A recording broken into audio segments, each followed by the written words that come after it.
नमस्ते गाइस। और आज की फाइट वीडियो में सबसे पहले बात करते हैं UFC 321 में फाइटर्स के पे आउट क्या रहे। अब टॉम एस्पिनल और सिरल गान की फाइट एक नो कॉन्टेस्ट फाइट गई थी, तो इसीलिए जो दोनों की सैलरी शो हो रही है वो बहुत ज्यादा वेरी कर रही है। तो मल्टीपल साइट्स में देखने के बाद जो मुझे लग रहा है कि एस्टिमेटेड है दोनों की, वो मैं यहाँ पर बता दूंगा। बट सबसे पहले हमेशा की तरह एक डिस्क्लेमर कि ये जितनी भी सैलरी शो हो रही है ये बस एक एस्टिमेटेड सैलरी है जो पब्लिक के लिए आउट होती है, बल्कि रियल सैलरी हमेशा डिफरेंट और थोड़ी सी ज्यादा ही होती है। अब सबसे पहले फाइट बोनसेस से स्टार्ट करें तो फाइट ऑफ द नाइट मिलती है लुडोविक क्लाइन वर्सेस मथेउस रिबिस्की को। वेरएज अगर परफॉर्मेंस ऑफ द नाइट की बात करें तो यहां पर आते हैं दो फाइटर्स, जिसमें एक है वॉल्टर वॉकर और सेकंड है क्विलन साइलकिड। तो इन चारों फाइटर्स को $50,000 बोनसेस मिले। वेरएज मेन सैलरी के टॉप 5 फाइटर्स की बात करें तो नंबर 5 पर आता है अलेक्जेंडर वॉल्कोव, जो जेल्टन अल्मेडा को बीट करने के बाद $316,000 को कमाता है, यानी कि इंडियन रुपीस में अप्रोक्सीमेटली वॉल्कोव ने अर्न किए हैं 2.8 करोड़। नंबर 4 फाइटर की बात करें तो यहां पर आती है new strawweight champion Mackenzie Dern, जो वर्ना चैंडीरोबा को बीट करने के बाद अर्न करती है $682,000। इंडियन रुपीस में ये अप्रोक्सीमेटली बनते हैं 6 करोड़। पर टू बी ऑनेस्ट गाइस, ये मुझे लगता है कि सैलरी बहुत ही कम शो करती है मैकेंजी डर्न की, क्योंकि डर्न के ऊपर नंबर 3 पर शो हो रही है वर्ना चैंडीरोबा, जो लिटरली मैकेंजी डर्न से बीट हुई थी, जहां पर ये शो हो रहा है कि वर्ना चैंडीरोबा ने $882,000 को अर्न किया है। इंडियन रुपीस में अप्रोक्सीमेटली बनते हैं 7.8 करोड़। तो इसीलिए मुझे लगता है कि मैकेंजी डर्न ने कोई अप्रोक्सीमेटली $1 मिलियन तक कमाए होंगे। बट क्योंकि ये एस्टिमेटेड सैलरी है जो पब्लिक में आउट होती है, इसीलिए ये थोड़ी सी कम है। और अब नंबर 2 फाइटर की बात करते हैं, जहां पर नंबर 2 पर है सिरल गान। और जैसे कि मैंने बताया कि जो मेन इवेंट फाइटर्स हैं उनकी सैलरी बहुत ज्यादा वेरी कर रही है, क्योंकि फाइट नो कॉन्टेस्ट गई है तो हर कोई साइट एस्टिमेटेड सैलरी शो कर रही है। तो यहां पर मैं तुम्हें अप्रोक्सीमेट रेंज के बारे में बता देता हूं, जहां पर सिरल गान का बोला जा रहा है कि उसने $800,000 से $1.52 मिलियन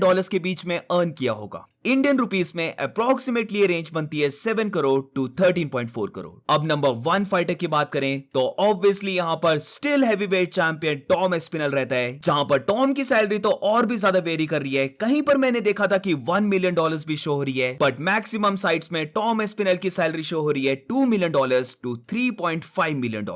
इंडियन रुपीस में यह अप्रोक्सीमेटली बनते हैं 17 करोड़ टू 31 करोड़। और रिसेंटली मैं माइटी माउस के पॉडकास्ट को देख रहा था, जहां पर माइटी उसने भी इस चीज को बोला है कि बेशक फाइट नो कॉन्टेस्ट गई है, बट क्योंकि ऑलरेडी कॉन्ट्रैक्ट में फाइटर की सैलरी फिक्स्ड होती है और इसके ऊपर से फिर पे पर व्यू पॉइंट्स भी मिलेंगे, तो इसीलिए ये जो एस्टिमेटेड सैलरी है ये देखने पर लग रहा है कि इतनी ज्यादा नहीं मिलनी चाहिए, क्योंकि आफ्टर ऑल आई पोक हुआ है और कोई भी विनर नहीं हुआ है। बट इसी रेंज में टॉम एस्पिनल को सच में पे आउट मिल सकती है। अब सारे फाइटर्स ने जितना भी मनी अर्न किया है तुम इस लिस्ट में देख सकते हो, और यहां पर अगर मैं किसी को पॉइंट आउट करूं तो वो बैंटवेट फाइटर उमर नुरमागोमेडोव है, जहां पर मारियो बटिस्टा को बीट करने के बाद भी उमर की पे आउट सिर्फ शो हो रही है $156,000। इंडियन रुपीस में ये अप्रोक्सीमेटली बनते हैं 1.3 करोड़। और यहां पर भी मुझे लगता है जो एस्टिमेटेड सैलरी है वो बहुत ही कम शो हो रही है। बोल सकते हो कि तुम अराउंड उमर ने 300 to 500 के अर्न किया होगा, जो अप्रोक्सीमेटली तुम मान के चलो 3 से 5 करोड़ उमर को डेफिनेटली मिला होगा। अब इसके बाद मैं normally pound for pound ranking show करता हूं, बट अभी तक इस रैंकिंग अपडेट नहीं आया है और मुझे लगता भी नहीं है कि आएगा, क्योंकि टॉप 15 में बस टॉम एस्पिनल फाइट किया था और उसकी भी फाइट नो कॉन्टेस्ट गई है। तो अगर यहां पर कोई अपडेट आता भी है तो वो यही हो सकता है कि टॉम एस्पिनल को हल्का सा डिमोट कर दिया। और मूविंग ऑन, तो अब बात करते हैं इस्लाम महाचेव के न्यू इंटरव्यू के बारे में, जहां पर इस्लाम इधर काफी बातें करता है। वो वेल्टरवेट चैंपियन जेडीएम की फाइट के बारे में, इलिया टुपुरे की फाइट, इलिया टुपुरे का नेक्स्ट ओपोनेंट कौन हो सकता है, और खुद के हेल्थ अपडेट, इन सब के बारे में बात करता है। तो यहां पर अगर मैं काफी शॉर्ट में बताऊं कि इस्लाम ने बोला क्या है, तो अपने बारे में इस्लाम ये कहता है कि जब वो लाइट वेट डिवीजन में फाइट कर रहा था तो वो ट्रूली ऐसा फील करता है कि वो बस अपने 60 to 70% पोटेंशियल के साथ फाइट कर रहा था। वो ऐसा फील करता है कि कोई भी फाइटर जो 10 kg से ज्यादा वेट को कट करता है वो कभी भी अपने फुल पोटेंशियल यानी कि 100% के साथ फाइट नहीं कर सकता। और एग्जैक्टली उसके साथ ही केस हो रहा था। बट अब लाइट वेट डिवीजन से वेल्टरवेट डिवीजन में आने के बाद वो काफी एक्साइटेड है कि वो केज में कैसा फील करेगा। अब इसके बाद जैक डेला मेडेलेना के बारे में इस्लाम का ये कहना था कि इवन दो जेडीएम की रेसलिंग इतनी ज्यादा अच्छी नहीं है बट फिर भी जो उसका टेक डाउन डिफेंस है वो काफी अच्छा है, और इसके साथ जब भी उसे उसका ओपोनेंट ग्राउंड में लेके जाता है, जो हमने बहुत बार देखा है, बट वहां पर भी जैक डेला मेडेलिना ग्राउंड पोजीशन को एक्सेप्ट नहीं करता है बल्कि बहुत जल्दी वापस खड़ा हो जाता है। जेडीएम ग्राउंड में कभी भी गलती नहीं करता, वो जरा भी पैनिक नहीं होता है। तो यहाँ पर इस्लाम ने बेसिकली जेडीएम के टेक डाउन डिफेंस और इसकी एबिलिटी जो वापस खड़े होने की है उसे थोड़ा सा क्रेडिट दिया, बट इसके बाद जेडीएम की पावर और उसके साइज को लेकर इस्लाम महाचेव का यह कहना था कि उसे नहीं लगता कि जेडीएम के पास क्रेजी पावर है जहां पर वो अपने ओपोनेंट को वन पंच नॉकआउट कर सके। फाइटर्स लाइक कमारू उस्मान जिनके पास जेनेटिकली बहुत ज्यादा पावर है, वैसा जेडीएम नहीं है। और अगर साइज को भी देखा जाए तो जेडीएम वेल्टरवेट डिवीजन के अकॉर्डिंग इतना बड़ा फाइटर भी नहीं है, और इसके साथ वो ये भी बिलीव करता है कि उसके पास ज्यादा पावर है as compare to Jack Della मेडेलिना। अब क्या इस्लाम के पास ज्यादा पावर है जेडीएम से 170 पाउंड्स में, ये तो फाइट में ही पता लगेगा, बट थोड़ी सी यहाँ पर इस्लाम ने सच बात बोली है कि जेडीएम एक वन पंच नॉकआउट करने वाला फाइटर नहीं है, बल्कि मैक्सिमम जो जेडीएम के फिनिशेस रहते हैं या फिर ओवरऑल अगर हम इसकी फाइट को भी देखें तो जेडीएम एक काफी अच्छा बॉक्सर है। तो वो बेसिकली बहुत अच्छे पंच कॉम्बिनेशंस को थ्रो करता है और फिर जाकर अपने ओपोनेंट को बीट करता है। और अब इसके बाद इस्लाम से पूछा जाता है लाइट वेट चैंपियन इलिया टुपुरिया के बारे में, जहां पर रिपोर्टर पूछता है कि इलिया टुपुरिया की नेक्स्ट फाइट किसके साथ होनी चाहिए। रीसेंट जो रूमर्स हैं वो ये चल रहे हैं कि इलिया टुपुरिया का नेक्स्ट ओपोनेंट पैडी पिमलेट हो सकता है। तो क्या इस्लाम महाचेव इससे एग्री करता है? तो यहां पर इस्लाम कंप्लीटली इस फाइट से डिसएग्री करता है, जहां पर वो कहता है कि 100% इलिया टुपुरिया का नेक्स्ट ओपोनेंट अरमान सरूकियन होना चाहिए। जिधर इलिया टुपुरिया और चार्ल्स ओलिवेरा की जब फाइट थी तो वहां पर अरमान सरूकियन बैकअप फाइटर बना था, और इसी के साथ वो नंबर 1 कंटेंडर भी है। तो उसे तो यही लगता है कि अरमान को मिलनी चाहिए थी फाइट, बट अब क्योंकि अरमान की फाइट डैन हुकर के साथ हो रही है तो मे बी अगर अरमान नहीं तो फिर जस्टिन गेची को टाइटल शॉट दे दो।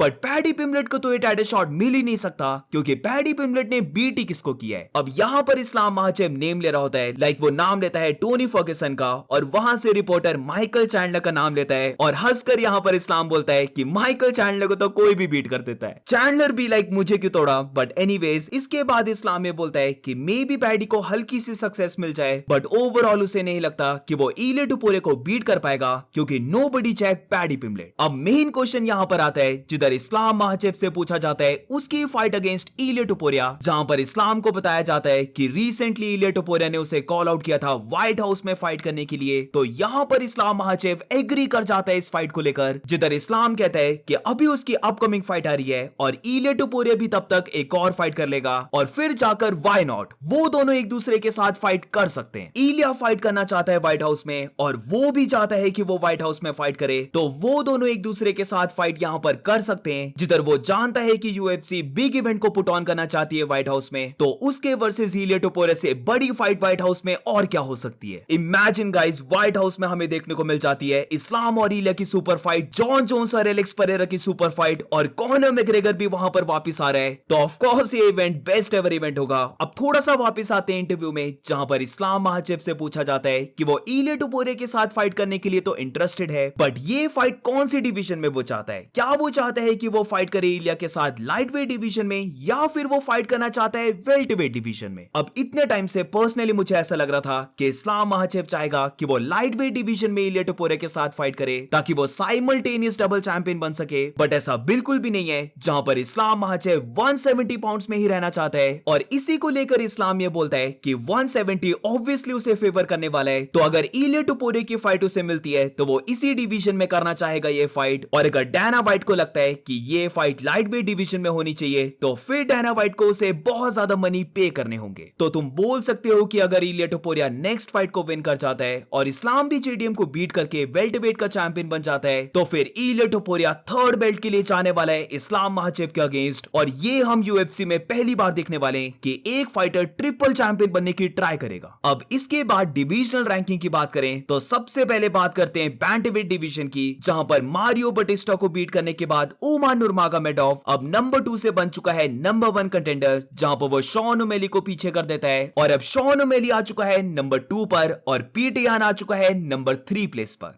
मे भी ऐसा हो सकता है कि रैंकिंग को देखकर यूएफसी डिसाइड करे कि डायरेक्टली ही उमर को रीमैच दे दें, बट अगर ऐसा नहीं होता है तो फिर उमर को नंबर 6 फाइटर और नंबर 7 फाइटर डेविसन फिगरेडो या फिर एमिन साहबी के साथ फाइट करने पड़ेगी। अब इसके बाद लाइट हेवीवेट डिवीजन की बात करें तो अजमत मुर्जाकनॉव ऑफ अलेक्जेंडर रैकेज को नॉकआउट कर देता है और इसी की वजह से उसे 3 प्लेसेस का बूस्ट मिल चुका है, जहां पर वो नंबर 10 पे था बट अब वो आ चुका है नंबर 7 प्लेस पर। अलेक्जेंडर रैकेज की बात करें तो बेसिकली उसने और अजमत ने अपनी प्लेस को एक्सचेंज किया है, जहां पर रैकेज नंबर 7 से नंबर 10 पे आ चुका है। खलील राउंड्री और यान ब्लोविच का भी हल्का सा चेंज हुआ है, जहां पर दोनों की प्लेसेस एक्सचेंज हो चुकी हैं और खलील राउंड्री अब आ चुका है नंबर 4 प्लेस पर। एंड दैट्स इट गाइस, आज की फाइट वीडियो में बस इतना ही। अब थोड़े से और अपडेट्स बचते हैं बट वो मैं कल की वीडियो में कवर कर लूंगा, वरना आज की वीडियो बहुत लंबी बन जाएगी। सो इसीलिए इतना ही रखते हैं। अगर तुम्हें वीडियो अच्छी लगी हो तो please make sure to like subscribe. मिलते हैं नेक्स्ट वीडियो में।